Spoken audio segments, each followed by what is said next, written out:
It's time once again to slip into your camo, grab your bow, and join us out in the field for another episode of the Up North Journal, presented by PSE Archery. The Up North Journal crew is knocked and ready to rock for another exciting adventure. So let's step outside and hit the trail. Welcome back to another episode of the Up North Journal, everybody. I'm host Mike Adams, sitting in the cabin tonight with Dan DeFaw. Before we get started, we want to help you save some money. That's right, folks. Don't forget to use our promo codes to save that money. And let's start off with buckbaits.com. That's right, the brick and mortar store of Buck Baits down at Sterling Heights, Michigan at 15 and Dodge Park. Go over there. If you're on the website, buckbaits.com, use the promo code UNJ20. That will get you 20% off your order. For those of you who are looking for Easy Cut products, make sure you go to easycutproducts.com. And when you're there, use the UNJ promo code UNJ15 off to save 15% off your order. And let's not forget Lincoln Roan over at packermax.com. It's never too early, never too late to think about the Packer Max. Go on over to packermax.com, use the promo code UNJ25. That'll get you $25 off your order over at Packer Max Outdoors. For those of you looking for some new firearms and firearm products, make sure you go over to theislandarmory.com. While you're there shopping, use the promo code UNJ10 to save 10% off your order there. If you shot that bird of a lifetime and you want it mounted, don't forget Troublesome Creek Taxidermy. We've had them live on the show. We've talked to them. You want to get 10% off your order, go to Facebook, go to troublesome.creek.7, find their website. If you go to our website, UNJ, make sure to click on the button to download the form. You get 10% off over there using the code UNJ10. Looking for that game call, whether it be a squirrel, whether it be goose, duck, deer, make sure you go to JPO Game Calls. Look for them at jpogamecalls.com, and while you're there shopping, use the UNJ10 promo code to save 10% off your order. And Miller Deer Tracking, the man that seems to never sleep during deer season. Get 20% off your next deer tracking using the promo code UNJ20. Look for Miller Deer Tracking on Facebook or give him a call over at 810-240-4891. Looking for the hottest new plastics to take on the water, whether it be hard water or soft water? Make sure you go over to southernindianabaitco.com. While there, use the UNJ promo code UNJ10 to save 10% off your order. Deer Camp Coffee, folks. We drink it every night on the show. You want to try it? You can go to the brick and mortar store at 15 and Dodge Park at Deer Camp itself, or go to deercampcoffee.com. Also use our promo code UNJ10. You get 10% off your order. And don't forget, get a bag of the UNJ medium roast blend there as well. All right, Danny, where's our live view camera look from tonight? Good evening, everybody. Live from the UNJ cabin. This week's live view, actually we got a little bit of a 2-hour loop of the last 2 hours view out of the Bay City Yacht Club, where it's 77 degrees on this, I think it was 80-degree day here in Michigan. It was 80 degrees. Yeah, so here's a loop they have up at the Bay City Yacht Club. We are up there with Rock and Reel 2.0, and that's where we leave and head out to the bay. I have kayaked around that point a couple of good two or three times, so I'm familiar with that area as well as being with Rock and Reel 2.0. So, welcome to the cabin tonight, everybody. Host Mike Adams sitting in with Dan DeFaw tonight. It is a warm one. It was 81 degrees when I got out of work today and came home. It was a warm one, and rocking with the door open in the cabin tonight. I know, right? And your son is cooking something that smells pretty amazing. So it does smell pretty good. Not only do we get to ask the interviewee our favorite questions, but we're going to have the smell as the evening goes on. That's right. By the end of the night, I'll be hungry. I know, right? So did you have a good week? It was okay. Good Easter? Yeah, I had a good Easter. Got some work done on the weekend, and saw a lot of good hockey this weekend. You know, shout out to Saginaw Spirit and the Flint Firebirds. So, and I'll be back up in Saginaw for Game 3 and 4 against the Sarnia Sting. So, So now I gotta cheer for Saginaw. There you go. You know, and big shout out to Mark Coleman. His Morel season has started, and I think he has scored, according to what I see on Facebook. Yeah, I saw a big box of some mushrooms sitting there with some other accoutrements there in his grasp. So exactly. So, but you know, this week's special guest, you know, gives a totally different perspective on the Saginaw Bay. That, like you said, you've kayaked it, we fished it, standing on the shore. But he definitely gives a different perspective from a few thousand feet in the air. in the air. That's right. So we want to go ahead and introduce tonight Marty Szeliga, the Michigan's own Airborne Angler, Marty Szeliga. Welcome to the show. Thanks, guys. Real happy to be here.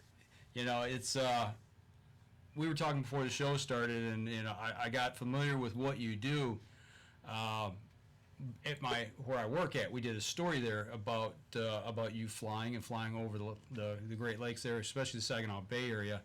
But it's not just flying over the water and hanging out at 1,000 feet plus above the water deck there. It's you provide a very unique service to not just fishermen but everybody in the outdoors. So before we kind of get into everything, just explain exactly what you do as the Airborne Angler. Yeah, so it's not very lucrative. Basically, I fly for a hobby. It's just something I've always loved to do. I have a full-time job doing something not as fun, and I got into ice fishing after that polar vortex year. I broke my leg, and all my friends were sending me pictures of their trucks out on the bay, giant fish. So I just decided I'm going to buy a shanty, a sled, all this stuff. And the next 2 years, we had horrible ice. Couldn't get out. Mm-hmm. I jinxed 2 seasons in a row. But all I could hear my buddies talking about is, man, I don't know what the ice is doing. You know, it's cloudy. We're not getting a pick. I'm like, well, I see that bay when I go flying. I just don't pay any attention to it. Do you want me to take some pictures? And they're like, yeah. So I flew up there. I'm like, whatever, I'll just go fly around the shore and take some pictures of stuff. And I posted them on my, regular Facebook with my family and friends, and it just exploded. I started getting shared. I started getting thousands of friend requests from strangers, and which is fine, but they don't want to see, my Easter egg coloring pictures. So I was fishing with my son, and he was just getting into stuff, and he wants to be a YouTuber. So I'm like, all right, let's create like a Airborne Angler YouTube channel, and we'll put our stuff on there, and then your friends can see it. And kind of started like that, and then it just kind of took off. And then as I learned more about what guys were looking for, and as I started fishing more and looking for information, I kind of tweaked it to where I think we have a pretty good grasp now of what people are looking for. That's incredible. As I think back to the first time I heard about you, I just thought, what a great, valuable piece of information for safety, just safety alone of keeping people off certain parts of the ice when the ice is bad. So, and Danny, you'd be glad to know that you're not the one that jinxed the ice fishing seasons here of the past anymore. I blamed him. He always says, "Hey, we got to go ice fishing," and we had bad ice, so you're off the hook. All right, I like to hear that. That's a great. Thanks, Marty. Yeah, you're welcome. So, did you ever expect? I mean, like you just mentioned that, it just exploded. Did you ever see it taking off like that? No, I mean, there's thousands of pilots in Michigan, people that own their own planes, and it's just there's better things to look at than water and ice, if we go flying. So right. I just started doing it. You just started doing it, and all of a sudden, you had something that other people didn't know, all your didn't know friends, they needed. Yeah, and all of a sudden, here you are, you're up in the air looking for a few thousand feet down, and all of a sudden you're giving a totally different perspective, whether it be looking at ice conditions or you're looking at water conditions, and it's totally cool. Like the safety factor alone, to me, that's so it's invaluable. Yeah, the safety is what it was all about. I mean, there's only so much I can provide from an airplane at 100 miles an hour, 1,000 feet above the ice, right? But it was just information I couldn't sit on. Now, it's free. Nobody has to follow me. You don't have to buy the picture. Everything's free. I have a great group of supporters and sponsors that let me do it. But, I just couldn't sit on this info and then watch all the trailers heading to Linwood Road or wherever and be like, guys, I just flew over. It's not good. Right. And, I just thought I had to share it, which comes with a burden because, like I said, I have a full-time job, a family, and I rent the airplane. So I feel a lot of pressure now to go, especially this past year when the ice was changing daily. And luckily, my supervisor at work was accommodating because they don't just grant time off because you want to go fly on the bay. So Right. I was very fortunate that the guys at work would pick up the slack and let me go do a 2-hour run and get back to work. And the weather has to cooperate, the airplane maintenance, the schedule, and finances. So luckily the community's really stepped up and helped me do this. That's awesome. That's awesome. And and even the communities, knowing that you do this, probably could reach out to you at any time to say, hey, we need some help, or and get that different perspective that they need as well. But the love of flying, like you said, you've got your real day job, and then now you've got to do this, but you just can't jump in a plane and go flying. So how long is it taking you to get to where you are today, kind of like that first flight to where you are today? Well, I'm going to date myself. So I was actually stationed with the Marine Corps overseas in Japan, and there was an air base there, and they had a flying club, so that's where I decided to get into it. So I got my private pilot rating overseas in the late 90s. I completed my tour, got out in 2000, moved back to the area here. And then after 9/11, I couldn't fly for about 10 years. You couldn't get insurance. A lot of flight clubs closed. It was a real tough time for just hobby flying. And then obviously since then it's bounced back. So I dove into it hardcore again. I'm within 7 years of retiring, so I'd really like to do this as a follow-up.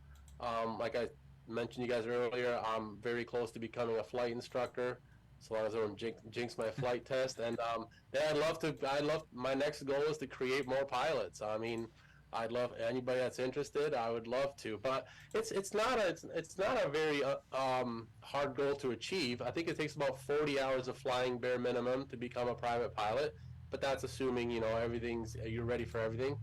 And then just having access, it's a pretty affordable, and I think it's a great hobby. Well, looking at affordability, I'm going to guess is the most expensive part of it paying for fuel? I mean, because I know what we pay for cars. The most expensive part of it is taking a day off work, burning a vacation, or not getting paid. So Right. hopefully my wife's not watching this, because summertime she's like, hey, let's go camping. I don't have any time left. I used to. We didn't go on vacation yet. Well, we kind of did on Facebook. Yeah. Did you see all those no. flying pictures? I kid, but that is a thing. I'm sure, as everybody that has a job understands. You only have a finite amount of that. Obviously fuel prices have went up. My aircraft uses 100 octane low lead. It's about $6 a gallon on a good purchase. I burn about 8 gallons per hour as I'm flying. So, and then you have the aircraft rental insurance, and just the cost associated with flying. So recurrent training, things like that. So usually I fly a few times in the beginning of the season. We get good ice. I'm fishing, and then as it's starting to come apart. I fly again. This past winter was just atrocious, but that's when I'm needed. I'm not needed when it's good, right? I mean, Right. what use can I provide, right? Right. But I like to go there after windstorms, after warm-ups, after I hear something going on, somebody's reporting something. That's when I like to go up and take a peek before guys head out there at night. Okay. Or in the early morning. So, yeah, like I said, and then I feel pressure to go,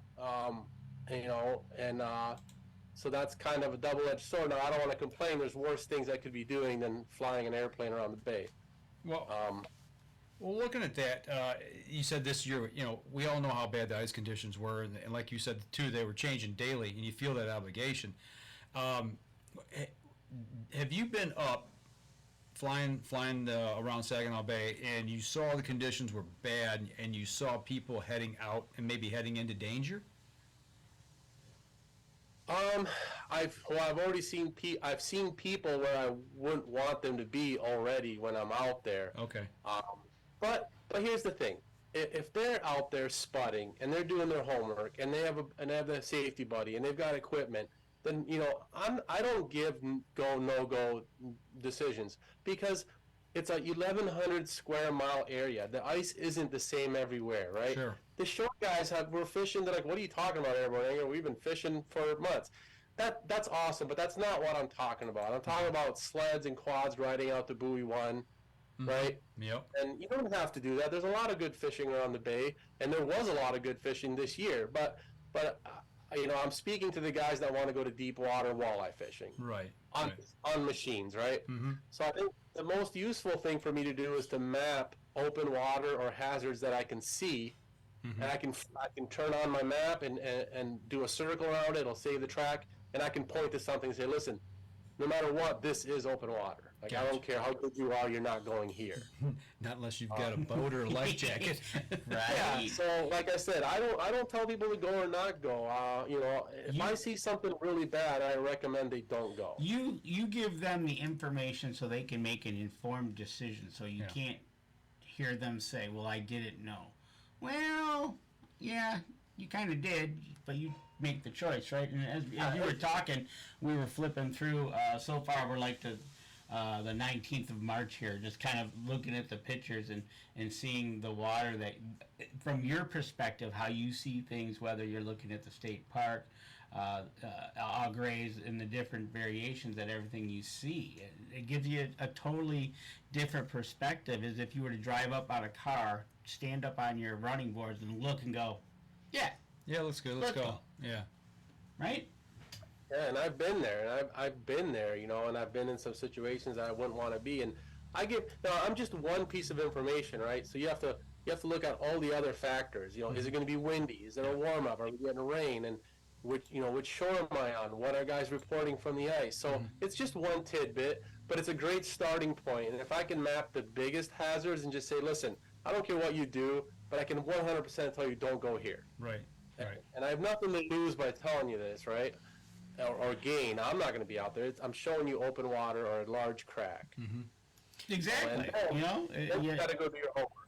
So, with that being said, you being the airborne angler, and as we come up, we're going to be coming up on our first break here, you're not the original airborne angler, and we kind of want to touch on that story here in the next segment. I guess he started it all. Yeah, we'll check that. We'll start there when we come back. So we're going to take a quick step outside. We come back, we'll continue the conversation with Marty. So we'll be right back after this.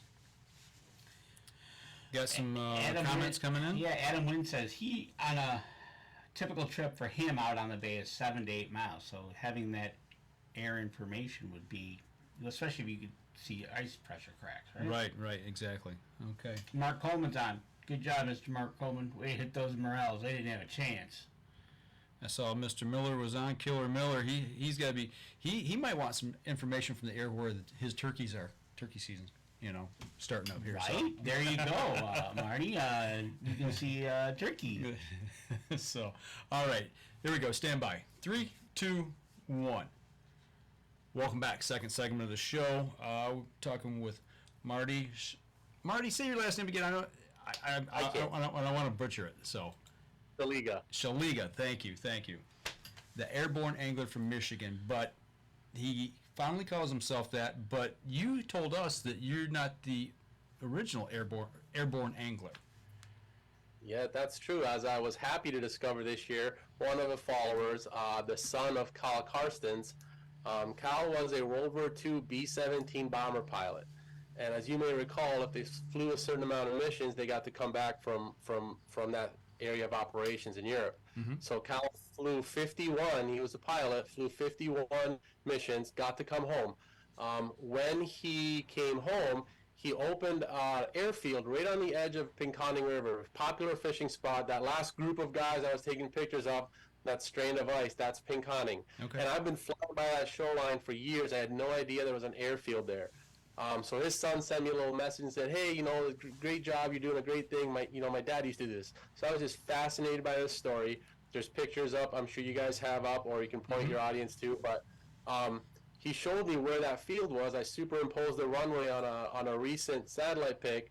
But long story short, he did much more than I do. So he would have a little tandem seat airplane, Piper Cub.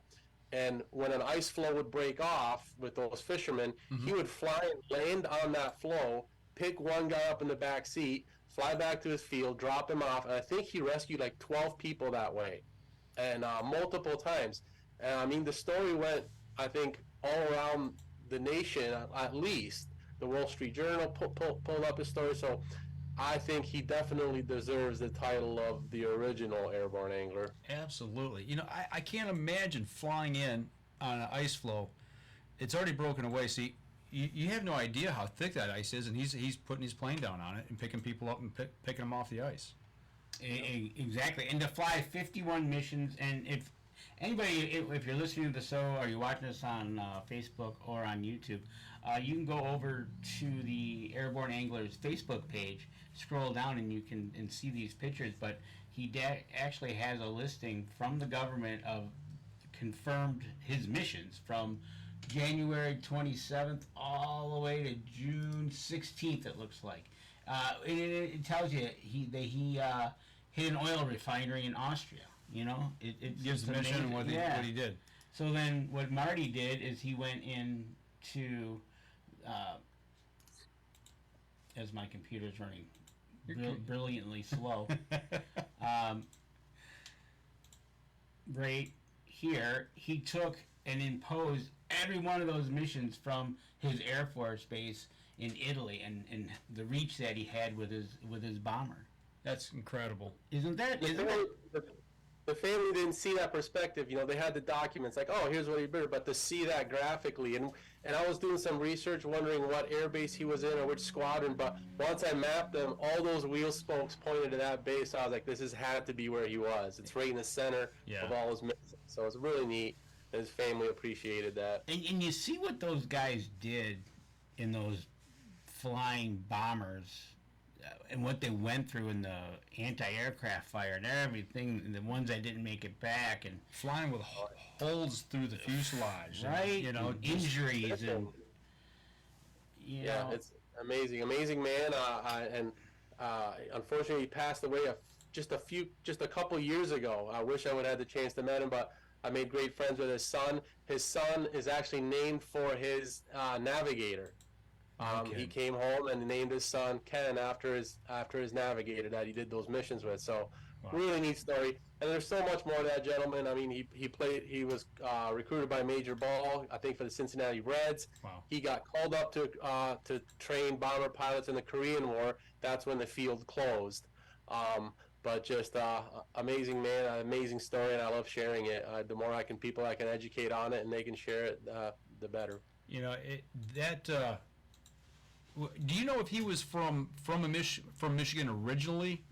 Yeah, I think he's from Rhodes. I think he was born and raised in Rhodes or Estee, right in the area just west of Standish. Okay. And then when he went back, he settled here. Wow, that's cool. Is that not cool? I mean, that's a local guy that, you know, little stories like that from the war that we just don't know. You know, I mean, unless they get brought to light like this. That's incredible. So. Right. You know, and then here we have the next airborne angler. Yeah. And don't hold me in that same light, please. He doesn't want to fly bombing missions, I don't think. Yeah, let's pump the brakes there. Yeah. So speaking of kind of flying bombing missions, but you know, we talked about ice fishing and helping them out, but now you're kind of picking up, kind of being a little bit more adventurous as you reach out and thinking, okay, what else can I spot from the air? But we're talking about maybe some flights of ducks or geese. How's that going?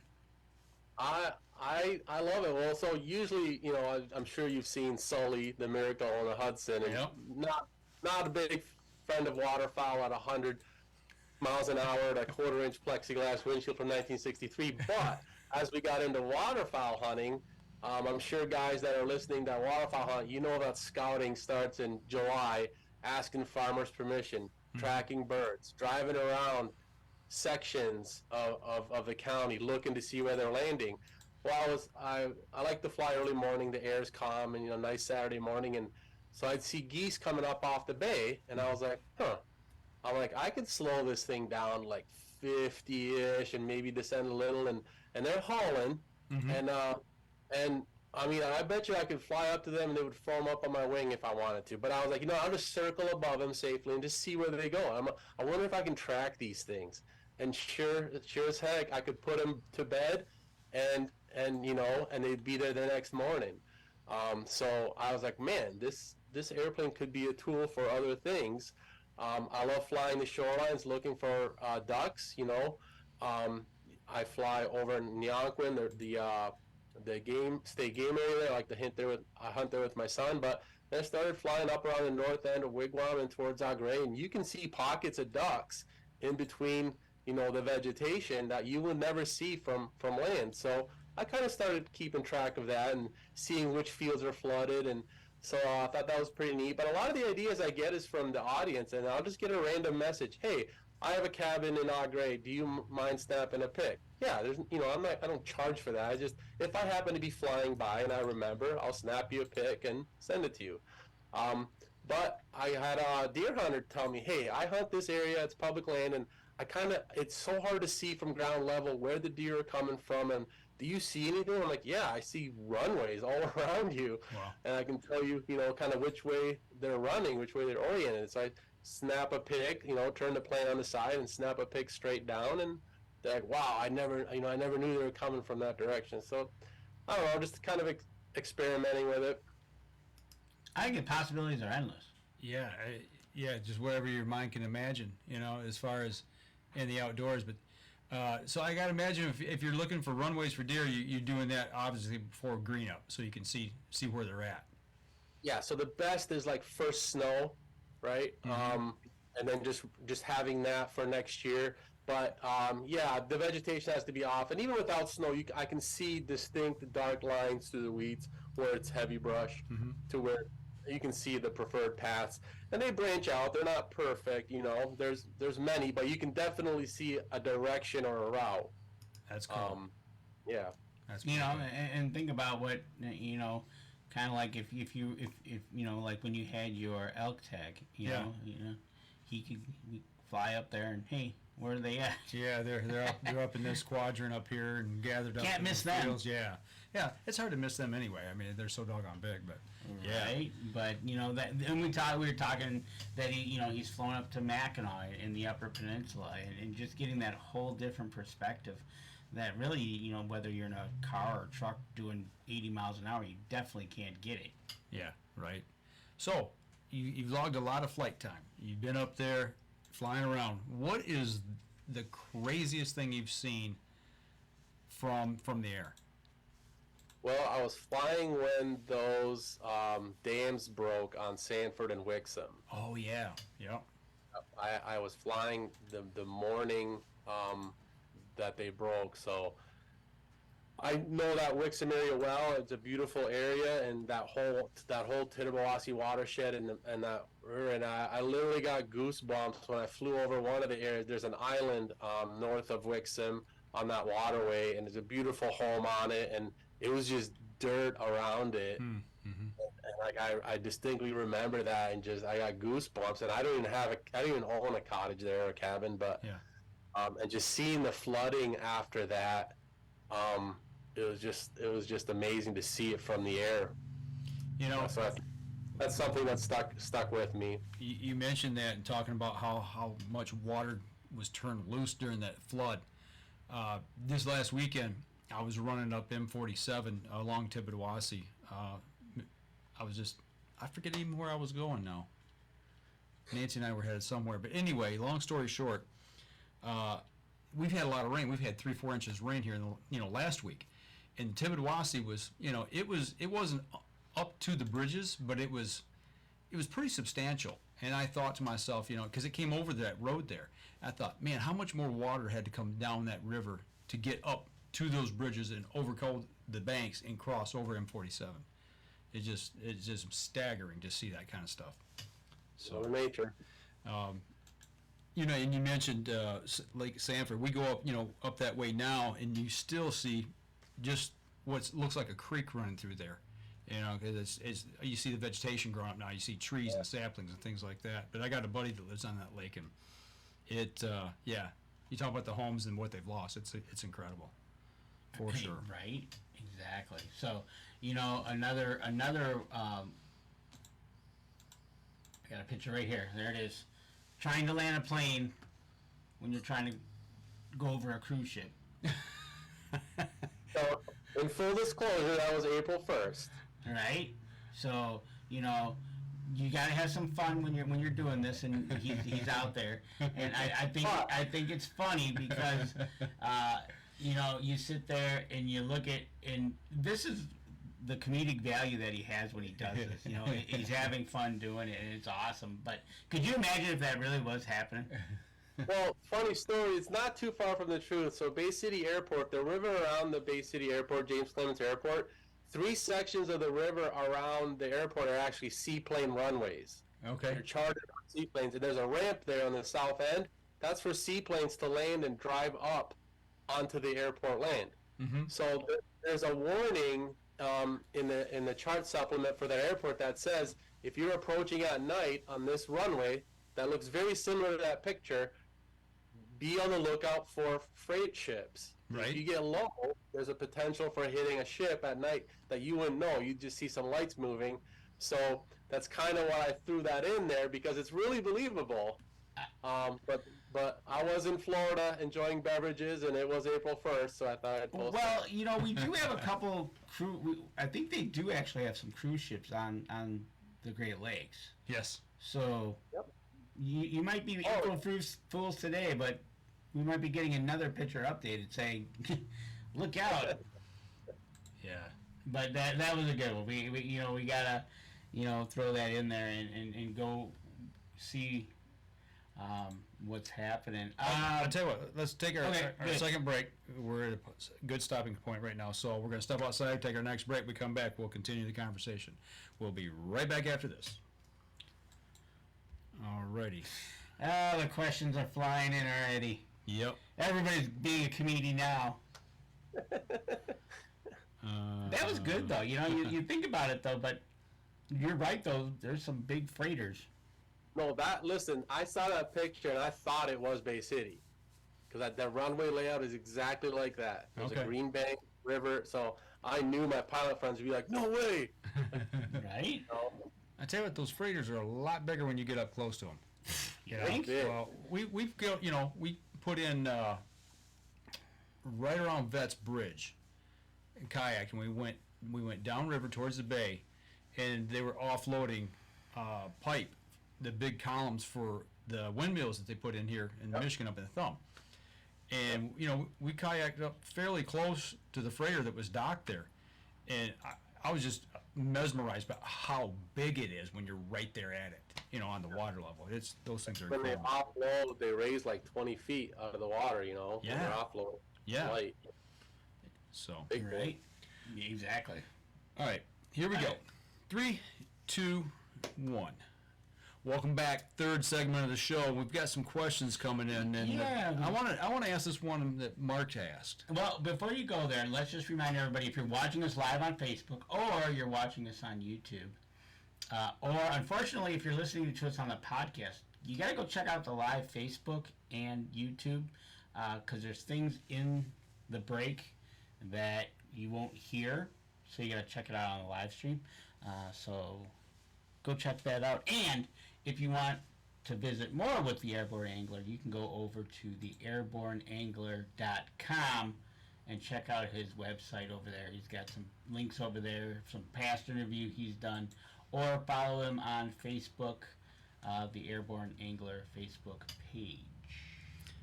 Now go ahead and ask. All right, so Mark Coleman wants to know, being that you're out flying, and we see this quite often in the area, that some planes will have a banner. Have you ever flown with a banner behind your plane with a message that might say, "Will you marry me, Danny?" ?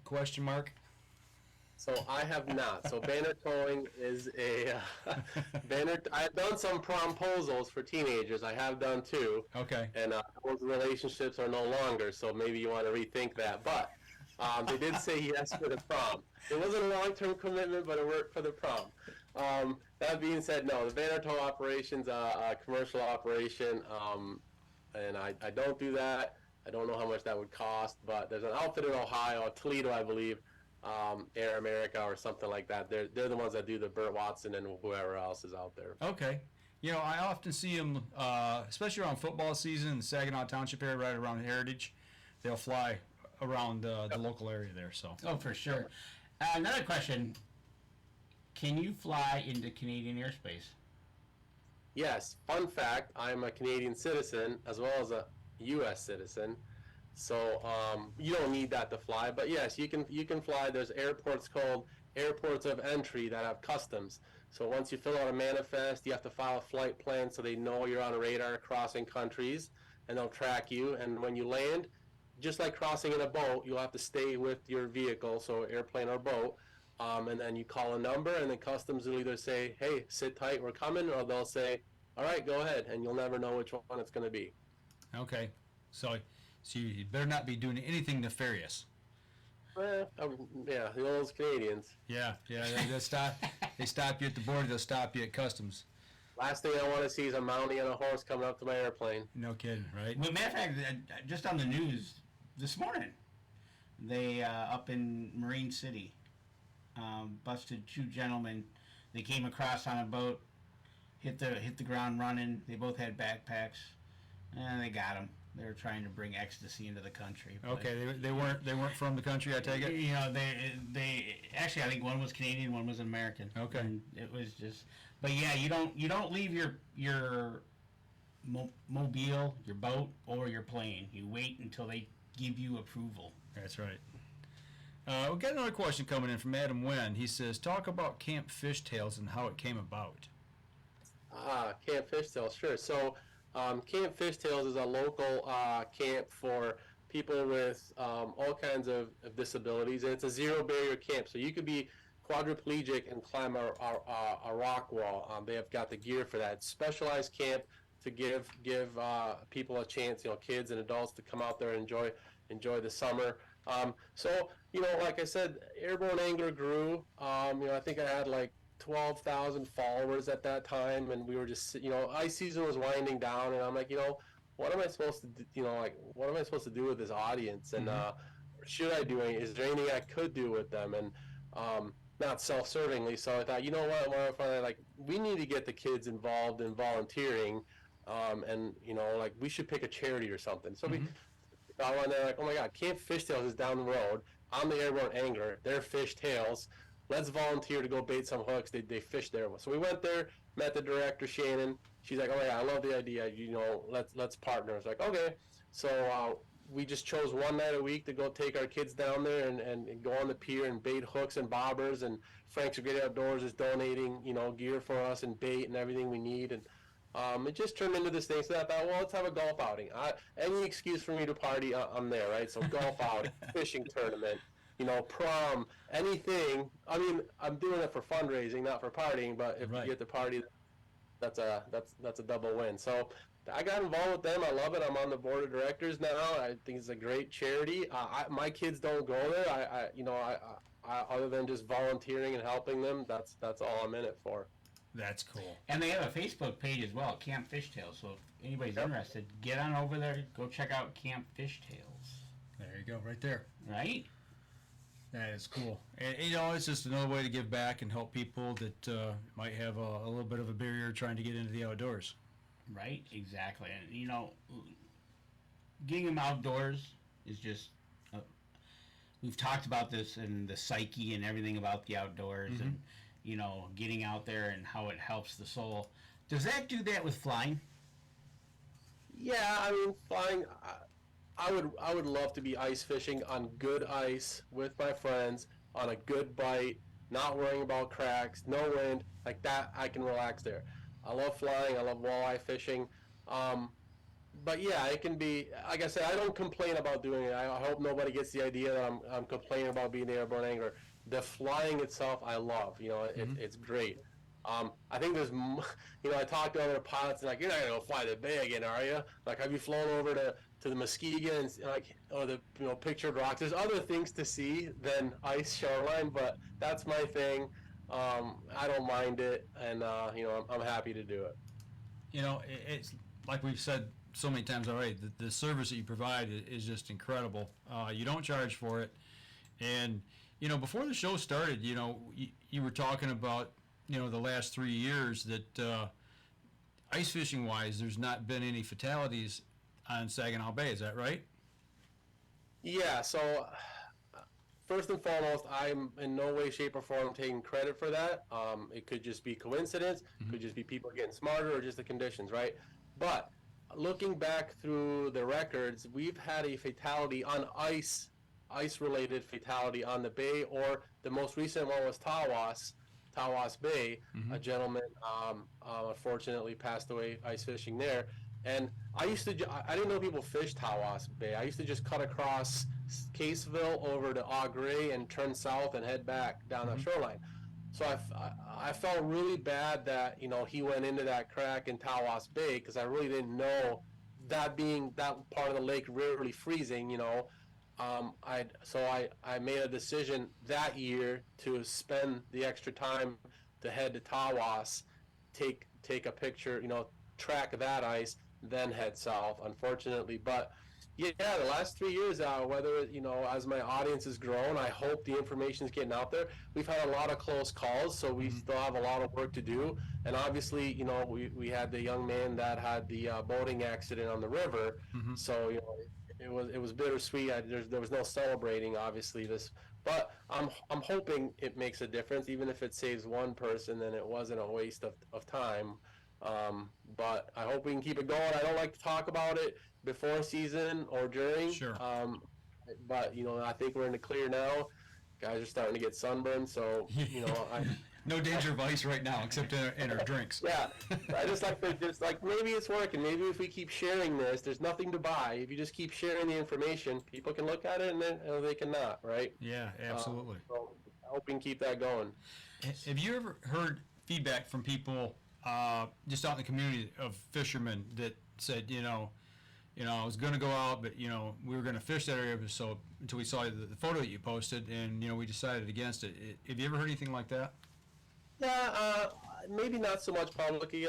Some guys will say, "Hey, man, you just saved me a 3-hour drive. Thanks." But a lot of that information you can get right from bait stores, whatever. But it's nice to get a message from a stranger saying, "Listen, I've been watching you for a while, and your information." Because I think people like it because they're my friends, whatever. Like, does it really help? Like, I don't know. Like, sometimes when it's dynamic, I think it does. But it's nice to get a message saying, "Hey, man, love what you do. Is there anything I can do?" And I appreciate the guys that on Patreon that support me. I trade them fishing reports, and I get to fly, and I got great local businesses in this Saginaw Bay corridor that sponsor me, and they want this ice safety campaign to keep going, and they don't ask anything in return.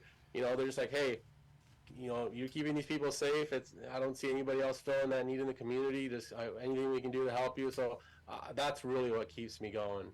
Well, you mentioned people who sponsor you or companies or what have you, or businesses. Give them a shout out now. Some of the bigger ones that help you keep you in. Yeah, I mean, I try to. Anytime I get a chance to thank them, I do. I think you can see in my cover photo, but I got Dean Arbor Chevrolet, right? I don't think I've ever sold them a car, but they're like, "Hey, keep doing what you're doing. We love it. I think our customers love it." Frank's Great Outdoors, obviously, this is the third year they've stuck with me. The Party Dock, bait store down by the river, great family there. Fishermen, and these people all have ties to fishing. Yiter Insurance, huge. Carl's actually a pilot himself. Okay. And I like to pick, not that I say pick, like I love the sponsors that really relate to my audience, right? Every one of the guys watching and the girls watching can relate to this. Don Plowman of Plowman Carts does awesome work with lithium batteries on boats. Yep. Frank Community Credit Union has helped me with everything, whether it's camp fishtails, anything. Josh of the Maple Grill, who just caught a 10 plus walleye on a boat that he redid and learned to fish the bay. So I was super stoked for him. That's awesome. Bayview Foods, Mr. Chips, Linwood Beach Marina. They're like, "Hey, we have a drone. We take pictures of the marina, but keep doing what you're doing because our drone can't get to Caseville." Montrose Trailer stepped up. These guys make aluminum custom trailers, awesome work. Elite Crete Systems. He came out fishing on a charter and learned about the Airborne. Like, man, that is really, that's really cool. So yeah, I don't think I missed anyone. And then the guys on Patreon. I've got like a group of 200 fishermen that we share fishing reports in a private group, right? So they subscribe to me, and anytime I go fishing, I'm sharing GPS, lures, underwater camera, anything I can help them, because a lot of us don't get to fish daily, right? And Right. you know it's tough to ask for info. As big as the bay is, and I think there's enough fish for all of us, it's hard to get good, accurate information. So we decided to start this club. I said, if you guys help me with the expenses of the ice safety campaign, we'll have our own community, our own team, and we share reports, and it's just awesome to see guys sharing reports and everybody doing well.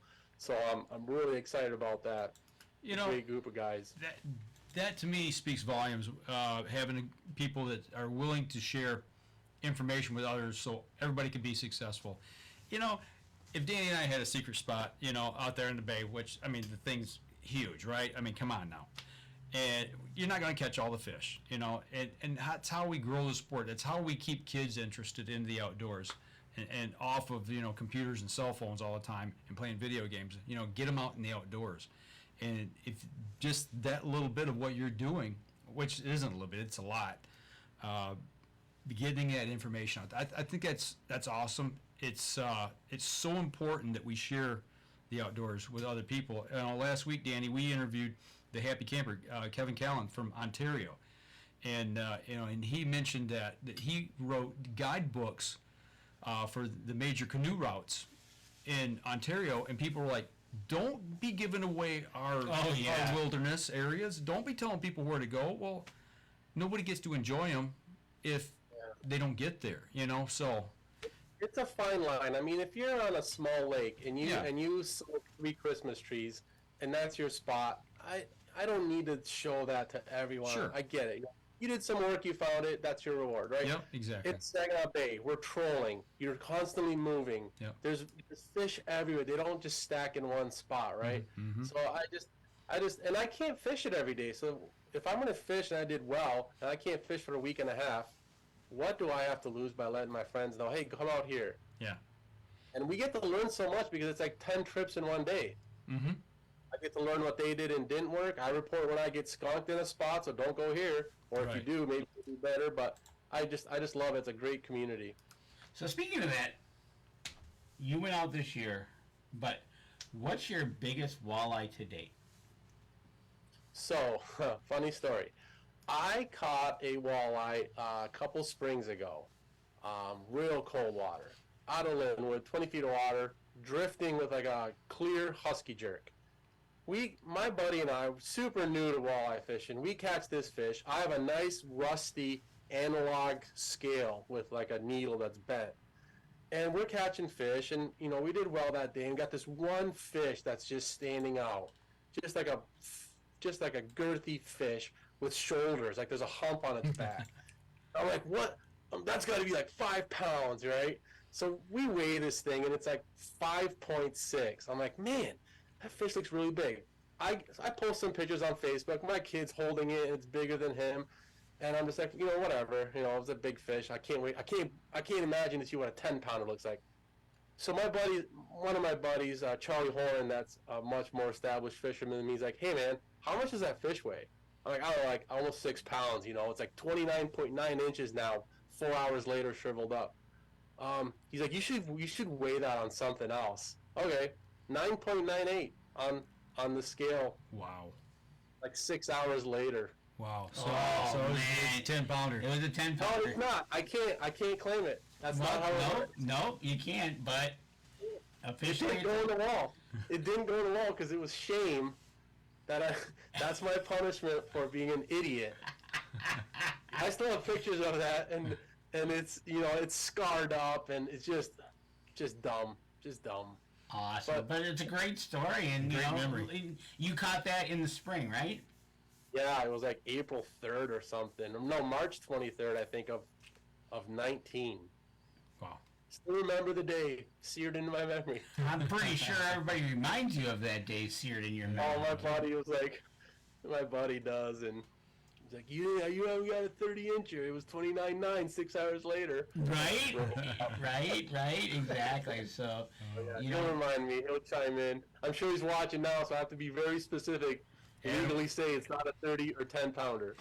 Our fishing guy here on our team here, Adam Wynn, he's laughing, so he can relate. Exactly.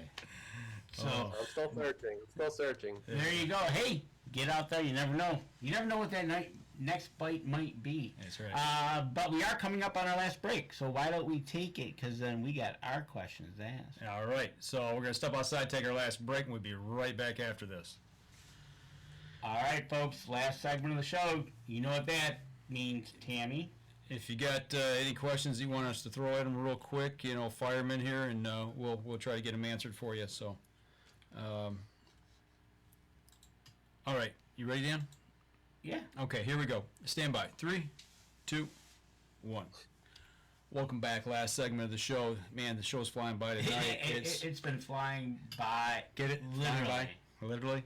Tried to throw a little bit in there. Right. So, and I've been looking all night. We've been sitting here talking before the show started and all through the show. I'm trying to figure out what you're flying over there. You're sitting there in the plane, and I'm getting a good look, but the ground's not moving, so I'm trying to figure that all out.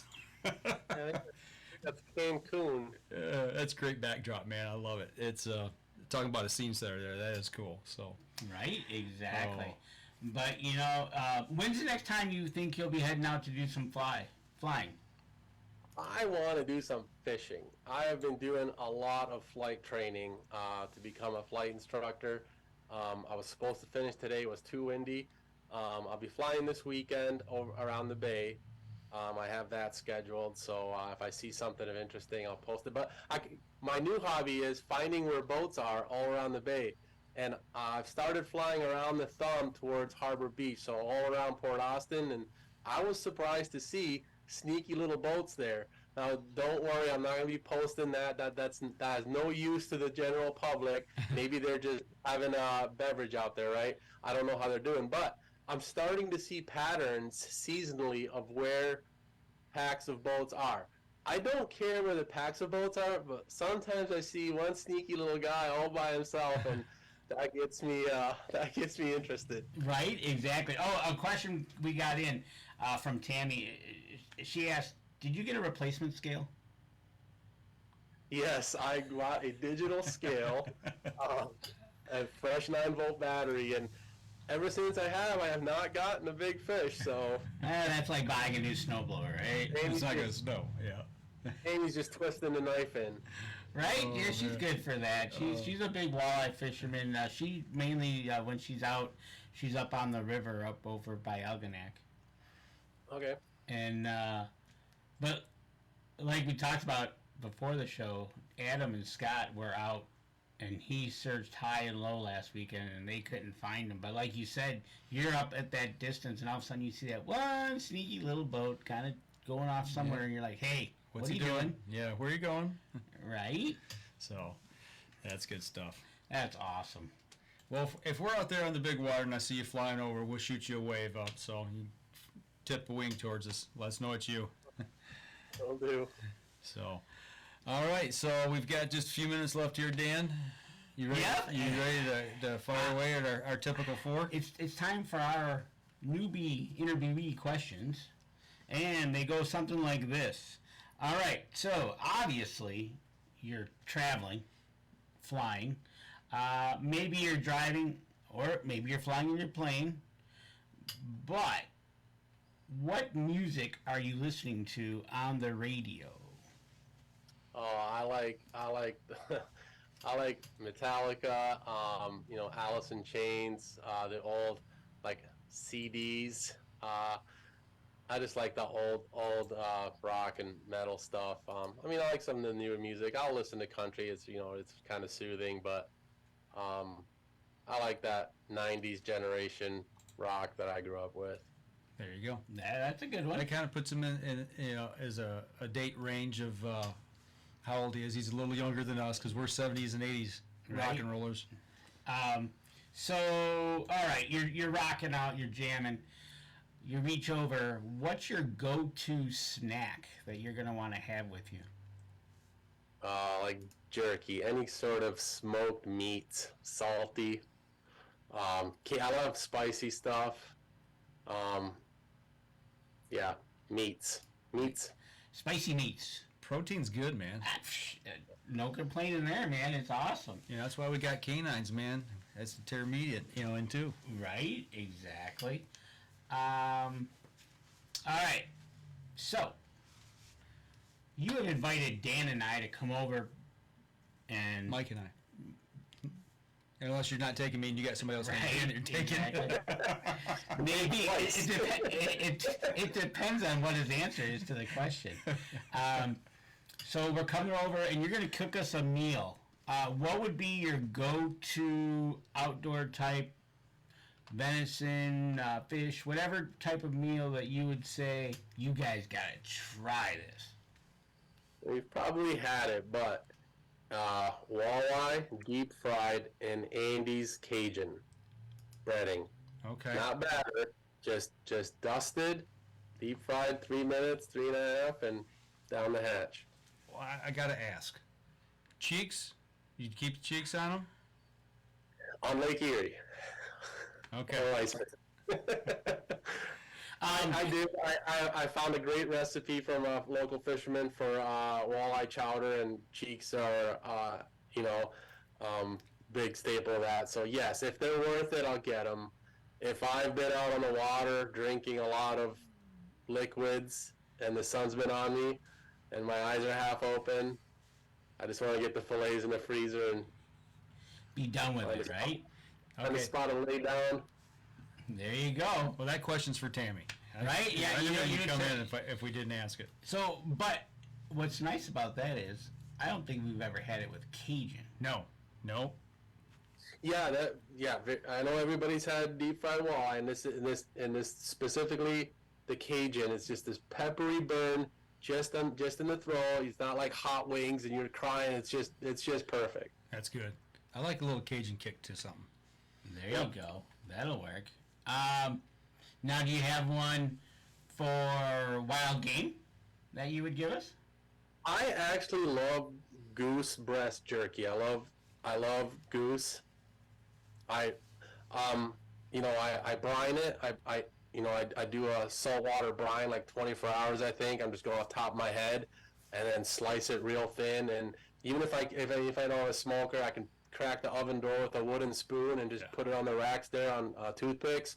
And even my kids will eat it. I know people are worried about the gaminess, and I think doing it properly really takes that. And I think that's my favorite. I think that's the reason I water power. That's how I do my jerky. Is I do the oven with the toothpicks, and that you can't go wrong with it. And because you can't get a perfect slice, what I do is I usually set it for about 8 hours, and then I call it, right?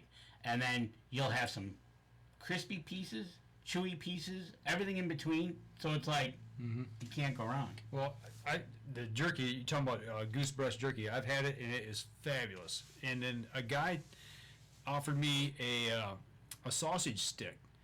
And I said, what is it? And he says, just try it. I'm not going to tell you, just try it. And I popped that in and was chewing on it, and I could not tell what it was. But it was so good. And I said, all right, spill the beans. And it was goose breast jerky. Or not jerky, sausage. And that just blew me away that they take that and they make a smoky stick out of it. Prepared right, it's phenomenal. Yeah, it was out of this world. Right? So, Tammy, was that Cajun that you prepared for us? There's Andy's Red and Andy's Cajun. They're similar. Okay. Well, we'll find out. All right, so we've had a great meal. We're sitting back around the campfire having a couple sody pops. A go-to story that kind of hits you that, I got to tell Mike and Dan this story because it resonates deep inside you that we're going to hear it. And we're still broadcasting to the public, right? So Yes. Yeah. So we got that filter. Deep story. Wow. My wife's not a big fan of my fire time stories. I don't see her. You just have to go over and turn off the speaker on her phone if she's watching. Deep stories. All right, so let me try to help you out here.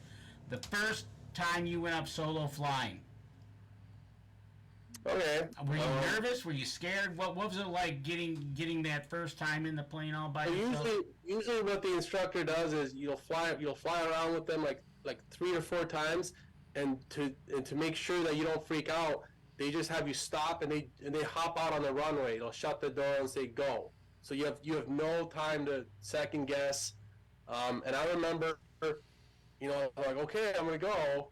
And he's like, go, and he had a handheld radio, and I took off, and I think I was screaming, like, kind of like joy, but terrifying, like a little girl, but there was no GoPros back there, so I was like this 12-year-old Dutch girl just screaming, and it ended up fine, but yeah, that's how it all started. See, so there you go, right? So that's how they do it, huh? Right on the runway, they just jump out and say, That's how they do it. They don't want to...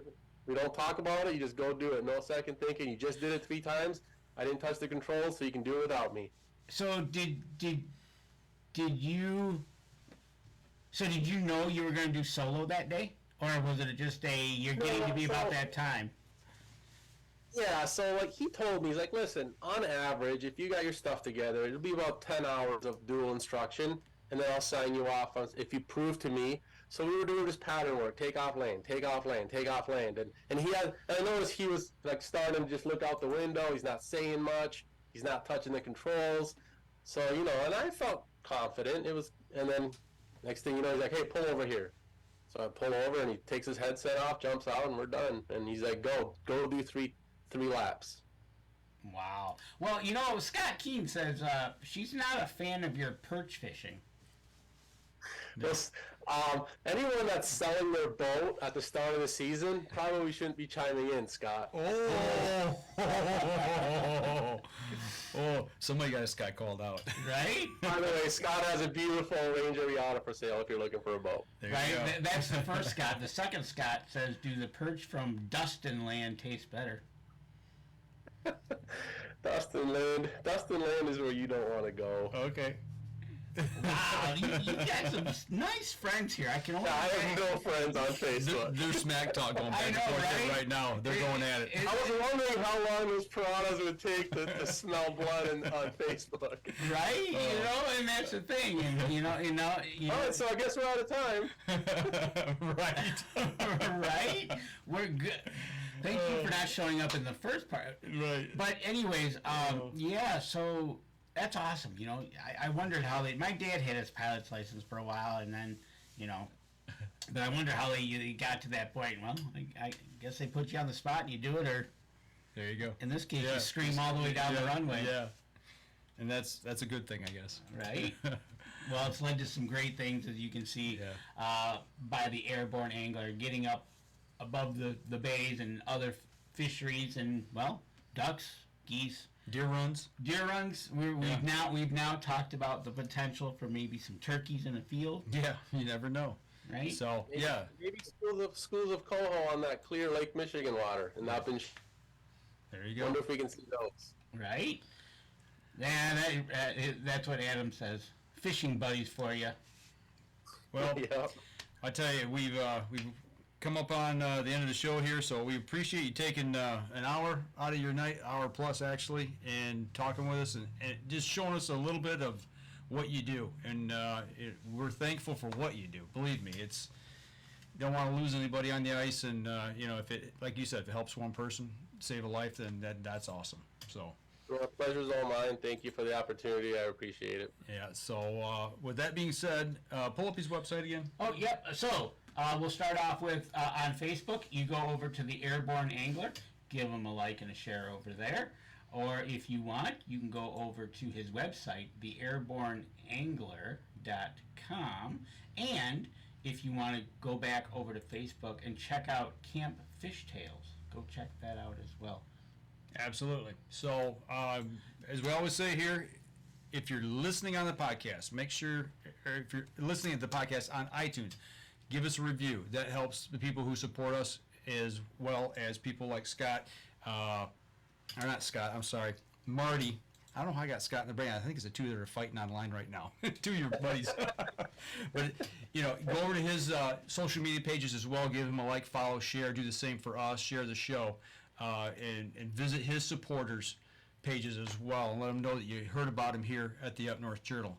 And it goes full circle. It's just everybody helping everybody, kind of like what you're doing, helping in the outdoors. So well, I know we're signing off, but we see it when we're with Scott out on the water, right? They're helping each other. They're all talking and everything. Like he's talking with his group and just getting the message out. And it being on the safety side is even better. Yeah, absolutely. And I hope that this is a trend that continues with people helping each other out in the outdoors. Because years past is just my spot, get out of here. I'm not going to tell you anything. And so it's nice to see some new blood coming in and starting to turn things around. Absolutely. So once again, Marty, thank you for joining us tonight. It's been a pleasure having you on the show, and just keep flying out there and showing us those pics come ice fishing season.